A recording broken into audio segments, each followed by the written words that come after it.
Welcome to Graybo's Giblets. We are Gray Burnett, Ryan Fitz, and Duke Dotson. We own a sports card shop called Graybo Sports Cards and a sports bar called Parlay in Richmond, Virginia. We know you don't have 40 hours per week to pour over podcasts and spreadsheets, but you want to get in on the action, so we do the work for you. We bring you 30-minute giblets each week so you can feel good heading up to the window and into the weekend. We are the crossroads of sports lovers, fantasy heads, sports betting, and sports cards. We're out here dropping giblets for the people, and I'm joined always by Duke Dotson, and it seems like Ryan Fitz is in studio but doesn't want to join us today for another pod. He's shy. Let him be. And it's his favorite thing to talk about is golf. We are talking about the Open Championship today. We're going to break down everything you need to know about Royal Portrush in Northern Ireland, home of Rory McIlroy. It's the fourth major of the year, the Open.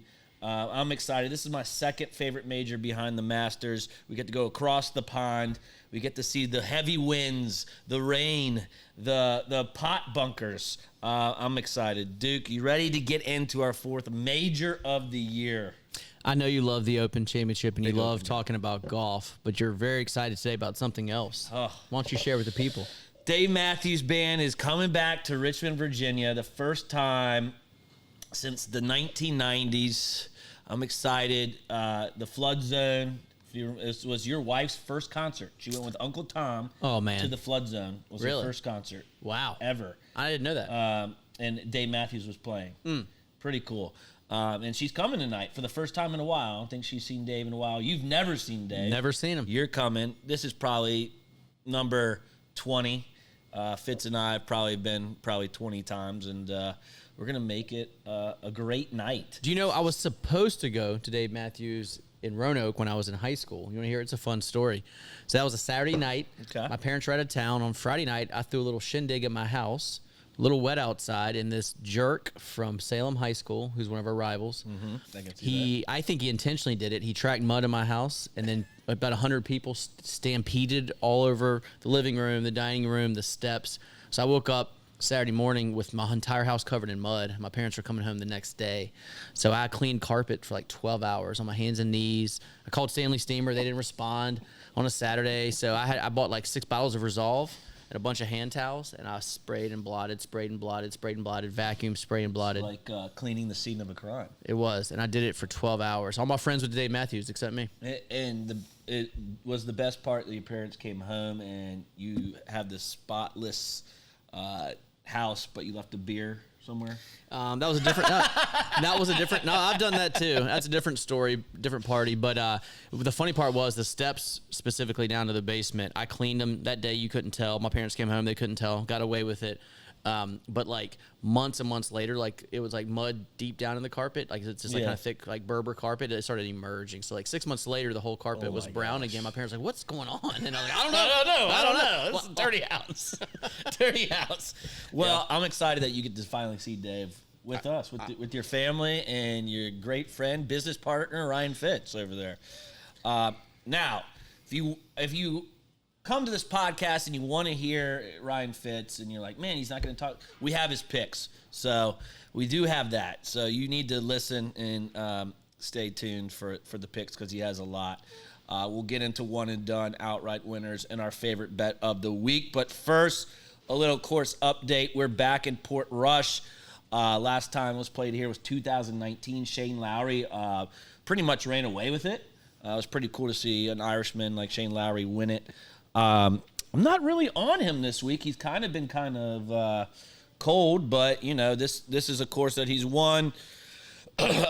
Great win player, so I could see why he's on some people's radar.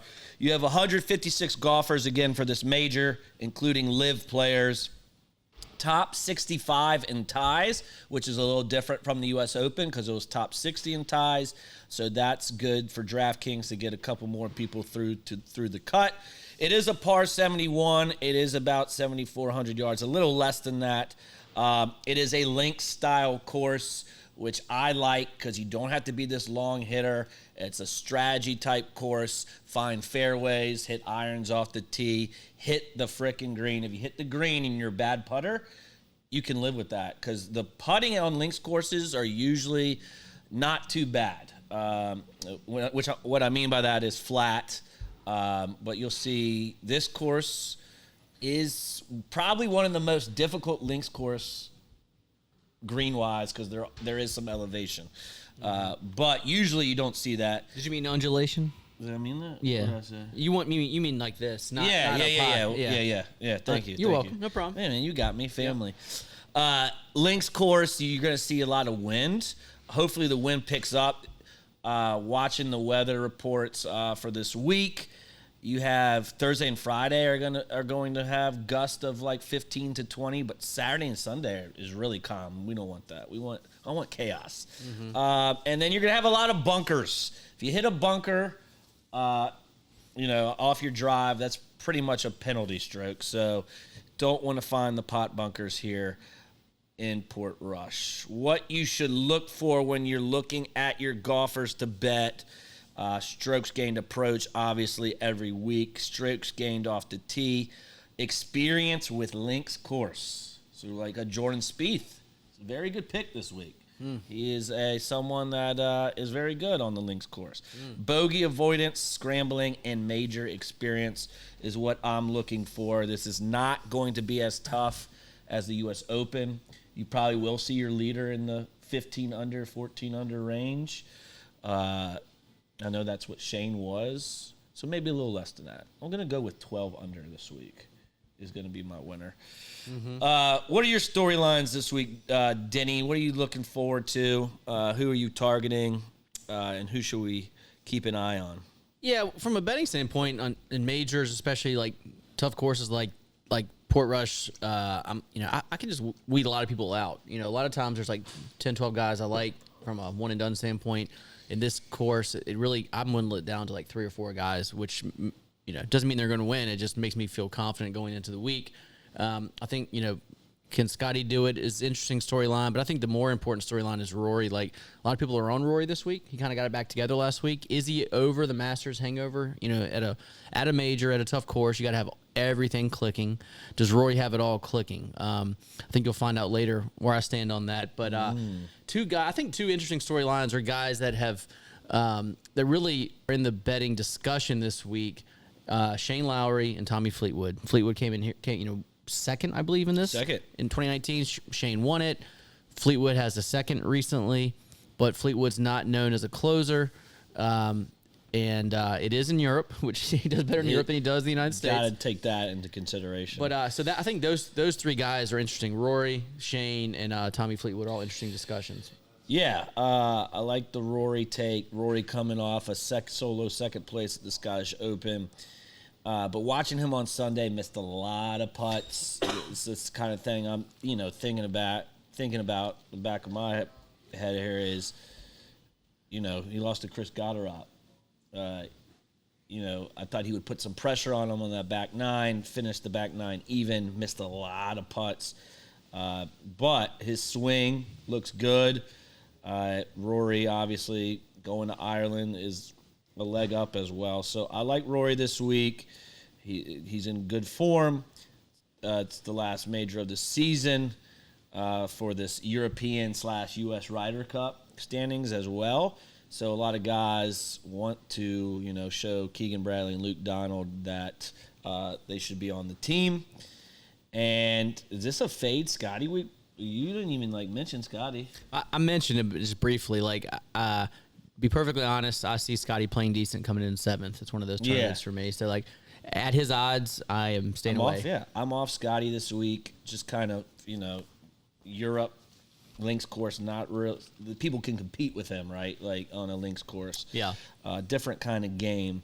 So I think I'm fading Scotty this week. And Fleetwood, like you said, it is off of U.S. soil. We're back in Europe where he has won. He has won on European soil. Second here. I kind of like him this week to bounce back and maybe compete for a win. So we'll see where we're going with that with our one and done picks. Looking at the standings, out of 154 entries, Fitz has moved back from 140th to 145th. So he's trending towards the last spot. But Denny, I don't know why you're laughing because you moved back from 142nd to 143rd. So still ahead of Fitz. Y'all are fighting to stay out of the cellar. Well, coming at this point of the year, I've not run well in this field in this tournament at all. So I am throwing some crazy darts at this point. Like Yeah, I'm not going chalk. Like last week, I took Romain Langescu, who actually on Saturday had a hole-in-one and was cracked the top 15. But then on Sunday was 5 over, so I got a top 25 out of him. But I need some wins at this point. I need some weird wins too. Yeah, those small tournaments you have to win Yeah. first or second. Like coming in 15th, that's like you get like 100 points in those small tournaments. And again, we'll have 2 tournaments this week. I moved up 10 spots, no big deal, 53rd to 43rd, because Fitzpatrick, great showing at the Scottish Open last week. So take those points. And I'll try to keep going and try to make a run here towards the end. But I need wins too. And the first guy that comes into mind is, I've used so many players, so I had to do a deep dive. I haven't used Hovland, so that was my first thought. But then I was like, all right, Hovland, I might save him for the playoffs. Who on the Live Tour can give me a shot? And I hate to say this, but Hatton is going to be my guy this week. Last time to use Live, he is a Live guy. He has shown great form in majors this year, where a lot of people have kind of written him off, or not written him off, but we haven't really talked about him. And he's been in the top 5 pretty much in every major. He kind of fell off at the PGA, but U.S. Open, right? He was right there, could have won. Came in 4th, tied 4th at U.S. Open. He was right there at the Masters, but, finished tied for 14th. In 2019 here, he tied for 6th. So he has course experience. He has links experience. He is from England, plays well in the wind, great iron player. His last 4 Opens, he has 2 top 20s and 2 cuts. So that's kind of what I'm a little nervous about, but I'm going to take a chance on Hatton. Hopefully a lot of people don't take Hatton. Who are you taking? For what it's worth, I love that pick. Hatton actually would be my second choice this week if I didn't have this guy. I mean, I think Hatton is interesting because he's played well consistently for a few years. He's got, in my opinion, kept getting better and better, and he's been in contention on Sundays and majors. I think there's no better way to win a major than just get experience on Sunday in the hunt. And if he can put it all together, I think he has the ability to win. And like you said, he played well at Portrush last time. And one other thing, but what scares me about him, though, is if he's not playing well, you know how fiery he is. Yeah. And it can be a train wreck. So Absolutely. I am scared about that. Absolutely. And that's why you get the juice that you get on Hatton. But, yeah, the reason why I'm not taking Hatton is because I have John Rahm left. I mean, to me, I think John Rahm is the only thing I can do this week in one and done. A lot of folks have already used him. He came in 11th at Portrush in 2019. He came in 7th in this event last year, tied for 2nd the year before. He's played well in the majors this year. He's killing it on Live, consistently killing it on Live. And, I like Europeans in this event, obviously. So, to me, for my situation, it's a no-brainer is John Rahm. Okay. So I think John Rahm's going to be your play, huh? Yes. John Rahm is the guy we've been waiting for and waiting to hear. I like that for what it's worth. I really think he is. I mean, he's not sneaky by any means because he's a world-class player, but he's sneaky compared to who everyone talks about, right? Yeah. Scotty and Rory, and they're always going to win. No, Rahm is just as good. The Spaniard, I like the Europeans a lot better at the Open Championship, especially if the weather picks up. Rain and wind, and hopefully it will. So let's get into some of the plays here.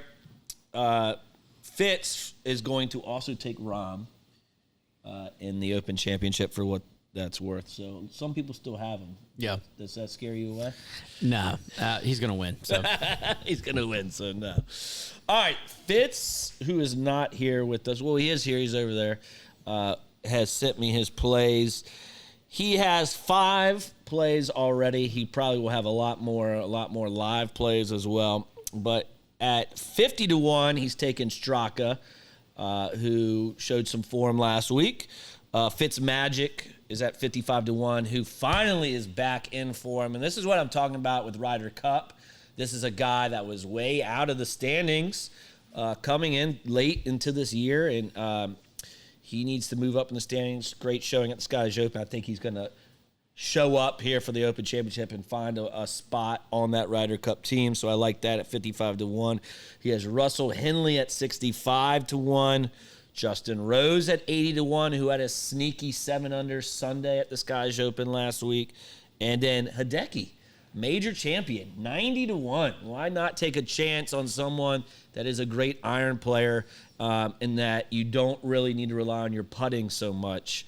His problem is his putting, so I also like that because Fitz just loves saying Decky. Decky. He does. Yeah, he loves saying Decky.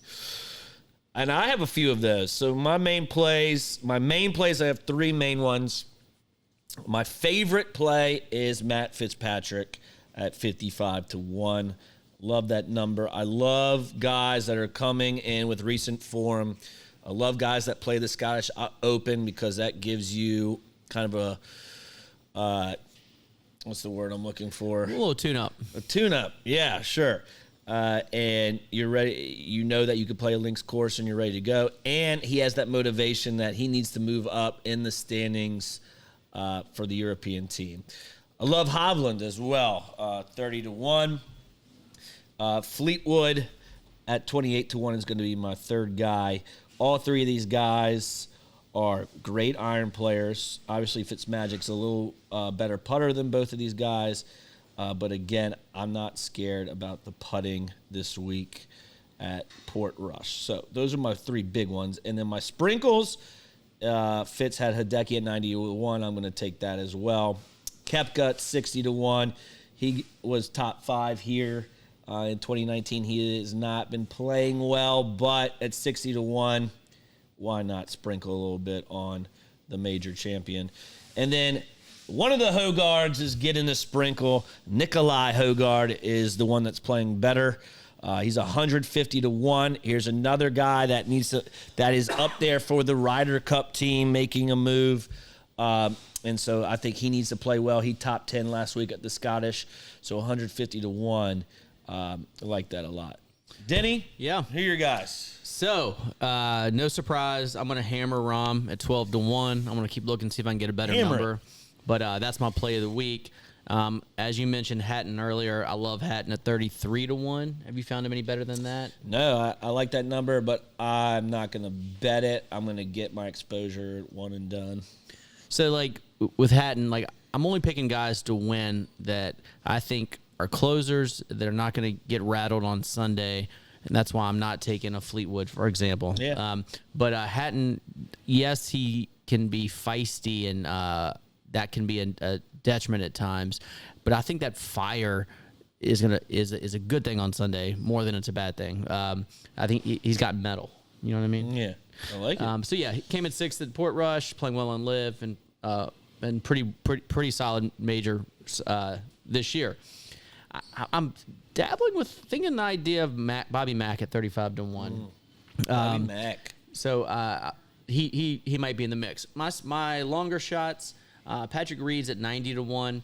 It's a guy who's obviously won majors. He's playing good enough on Live. Came in 3rd at the Masters this year. He came in 10th in this event at Portrush in 2019. Fitz just talked me into Rose. As just a reminder that he's not dead yet. He's a closer. He can get it done. And then I'm also gonna throw a little bit on Nikolai Hogard at 150-1. I just know this, that I've been betting the Hogards all year, and I just know when the Hogards finally win, I'm gonna be on the other one. That's just how it's gonna be. I know. I was about to say, what if Rasmus wins? Yeah, I'm always on the wrong Hogard. I'll be so mad, but do you know Rasmus's odds? I'll find it for it's you. The same. Is it really? Yeah, they're just 150-1. How crazy they're is like that? In a horse race, you can bet 1A or 1B. That's what they are. They're 1A and 1B. Because I looked at that as well, and Nikolai's the one that's been playing better. Rasmus was the guy on the Ryder Cup the last time, and I think Nikolai is going to be on this one, and Rasmus is not. I bet you either one could show up and the captain wouldn't even notice that it's the wrong it's the wrong Hogard. But yeah, Rose, what is he, 40? Is he 50 yet? He's got to be up there, right? Yeah, he's old. But I mean, but he had a top 5 this year in a major. So he top 5 last week, shooting like a 63, 64, something like that. Yeah. And he also will be on the Ryder Cup again. But I mean, just to be clear, I want everybody to understand this. That means I'm out on Scotty, I'm out on Rory, I'm out on Bryson. I'm probably completely out on Xander Out on a lot of Americans. and out on Oberg as well. Oberg's been so bad. Yeah. Out on Oberg. When we say out on Scotty, it means like Not to win. not to win or top. Like Yeah, he's gonna come in seventh. He's gonna come in seventh. He's He's gonna gonna- get a top 10. Sure. He'll come in 7th. But for like the salary you get for him on DraftKings Yeah. and then the value you get is not worth it. So it's not like he's gonna do bad. Like Correct. he'll Correct. be there. 7th is bad for him. Yeah, you know? 7th is bad for him, right? He'll be there. Xander hasn't been good. Like we say that, like, but look at Xander's like placings in majors this year. It's like all top 20s. Yeah. like that's excellent. But for Xander's standards, For his price, though. yeah, for his price, Yeah, I just don't like exactly. All right, so let's get into the We Ride In favorite bets of the week. Last major we had Shane Lowry to top 10 and Xander to top 10. Lowry missed the cut. That was your pick. Xander came in 12th, so just missed it. So we went 0-2. We got this last major. We got to get on board here. Yep. Fitz for his. Let me go to my text. Is taking Justin Rose to top 20 here. T20. He didn't give me the odds on that, but we'll get it after. It's probably plus 210, maybe I'd have to guess. Yeah. Around like there to top 20. Maybe. You want Rosie? I'll get it for you real All right, quick. find me that while I give it the people mine. Mine's Fitz Magic to top 10. Okay. That's plus 360. Love that as my favorite bet of the week. Last week, tied for 4th. So Fitz has Rosie. And then Duke is all in on Rom Daddy. Yeah, buddy. All right, so Rom top 10 plus 110. So basically almost an even money bet there. Yeah. I love it. Just keeping it simple. Keep it simple. John Rahm, easy guy to go with. He's freaking good. All right, so those are our 3. Let's go 3-0 this week. We need it. We need it for the people. Fitz, Magic, Rahm, top 20. Sorry, top 10. Rose, top 20. All right, we've been close to our Make the Cut parlay. I blame Ludwig for missing the U.S. Open cut. And Shane Lowry missed the cut as well. Like those were the 2 guys that missed out of all the guys that we picked. Yeah. And we picked some, guys that I thought were on the fence to making those cuts. But Ludwig and Shane Lowry I thought were going to be great there. And Shane Lowry almost came in last place. He did. We were there and we were pissed. He did. All right, so let's pick our 3. I'm not going to tell you mine. You don't tell me yours. And let's see what we come up with. All right, I'm going to go first. I'm going to go with first up here. And I had him. I'm scrolling. Obviously, my guy Fitz. Magic, he is minus 290 to make the cut. We'll take that. My second guy is Hovland, who is also minus 290. And then I'm going to go with American. You ready for this? I'm ready. Some people might not like it. Jordan Spieth, minus 190 just to make the cut. He grinds at these things. Yep. I think that's also a good number, minus 190. So we're going to go Fitz, Hovland, Spieth for me to make All the right, cut. so I need 3, right? You're 3. Okay. If you have one that's the same, that's fine. We just won't put it twice.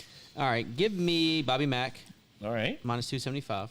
Minus 275. Give me Patty Reed at minus 225. Ooh. See if I can find one more longer shot here. Just to mix Reed it up. and Mac.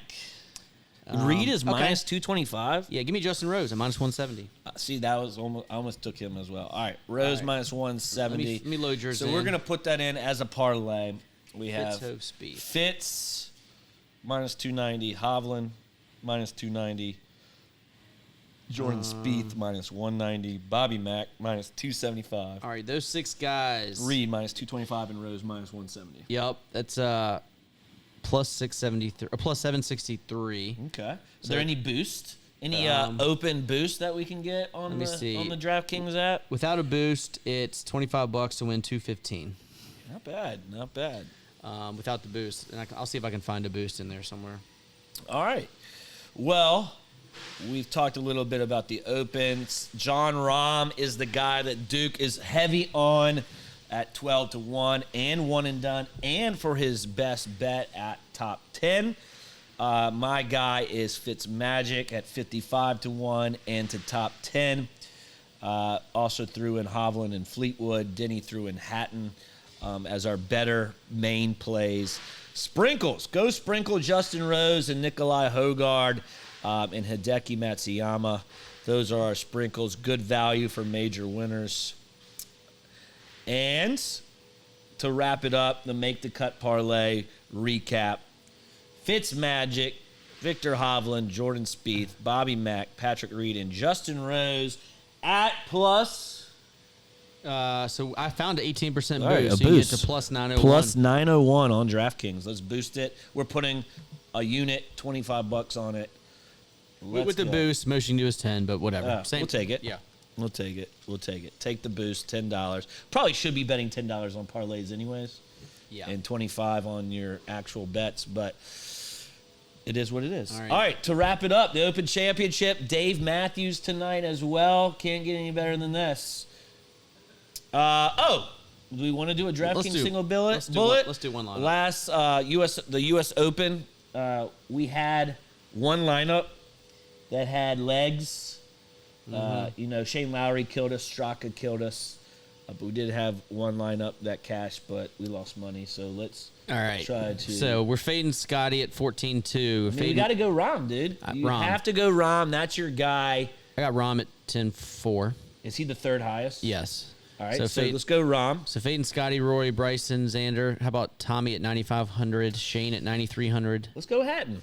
I'd rather go Hatton. All right, Hatton at 8,900. Yep, I agree. Rahm and Hatton. So you want to have at least 2 or 3 guys that you think can win. We think Rahm can win. We bet Hatton to win, so we think Hatton can win. I think Fitzmagic could win because that would be my third guy. Let's put in Fitzmagic. So now we've got 3 spots left. Average salary $76.33. Okay, so now let's try to get some guys that we think you want to make the cut and make some moves here. What's our average? 76? 76.33. Do you want to throw in Nikolai Hogard? Why not? All right, I got to scroll way down. Nikolai Hogard is too. We both liked him as a sprinkle. Rasmus is more expensive good, so he should. All right, so like that leaves us 2 guys left at 8,200. All right, we can go up and get another big name. So that would be. Let's go up and get another big name here. Bigger names. So Fleetwood would be 9,500. Bobby Max 9,000. I'm a Hove guy this week. Okay. Not on him. I don't hate it. Okay. I don't think he'd win, but he didn't have to win at his price. Right. So if you don't like, let's move on. Hovland would be right on. Like he's 8,300. Let's keep looking. I don't like any of those names. Neiman, heck no. No. He can't do well in majors. I don't like Koepka. Speed 7,700. I mean, I don't hate. Just to be clear, I don't hate Hovland. And with what's left, who's going to be more popular, Hovland or Spieth? Hovland. Okay, so let's go Spieth. Okay. All right, that leaves us 80. I like it. Leaves us 8,700, so we could get Morikawa, JT, Hovland. Hovland's right there, but I think everyone's going to be doing this, right? And like Hovland's right there, and they like Hovland. I would go JT. Kind of the pivot. That's different. You know, that would be different to pivot to JT. Let's look at right. JT the last 3 years in the Open. Okay, he's been playing well. He had a good Sunday at the Scottish Open. JT came in 6 under on Sunday, Scottish Open. Okay, that helps. So he came in 31st last year. The year before, Hovland was top 20 last year. Yeah. I have it right here. God, he's not even in the top 60. I know. He's been back. Like 31 is his best Open in 4 years. He missed the cut the year before that. You want to win the Millie? You want to win the 53rd and 40. You want to win the Millie? Yeah. JT. All right, done. All right, let's review. We got Fitzpatrick, Hatton, Hogard, Nikolai Hogard, John Rahm, Jordan Spieth, Justin Thomas. Single bullet. Let's do it. Let's go. I like it. Cool. Well, 2 Americans, 2 popular Americans. That probably won't be popular when it comes to DraftKings. Yeah. We will see. We could be wrong. All right, that's going to do it. The Open Championship. That's going to wrap up our golf majors for this year. It's been another great year. Can't wait to talk Ryder Cup in September. And who's going to make it. But you got anything to add before we get out of here? National League in the All-Star game? National League in the All-Star game. Because Scooble can't pitch the whole game. He's going to pitch. Skeens can't pitch either. I'm looking at the lineup, and the National League lineup is so much better than the American League lineup. All right, lock it in. That I would take National League. Over or under 7.5 runs? Total runs? I'm going under. You're going to go under? Yep. I think the pitching's too good. All the pitching, not just the starter? All the pitching. Okay. I'm going to stay off that one. I'll let you take that one. I'm going to go National League, though. Okay. National League. I'm going to go under. Does anyone hit a home run? Yes. Ew. Somebody you don't expect. Kettle Marte. Ooh, I like that. I'm going to take Will Smith. Okay. Yeah. Lock that in. Will Smith to hit a bomb. All right, that's going to do it. Stay tuned for later in the week or next week for our mid-season baseball bets. We'll be throwing in some World Series picks. The Detroit Tigers look good. Did you bet them to win the World Series preseason? I bet them to win the American League. Okay. That's looking great. Yeah. That's looking great. They are now the second favorite to win the World Series behind the Dodgers. So we'll talk all about that and Big Dumper and Ohtani and Judge, who are having unbelievable years with this home run race. Should be a fun second half of the season. We'll catch you next time. Giblets.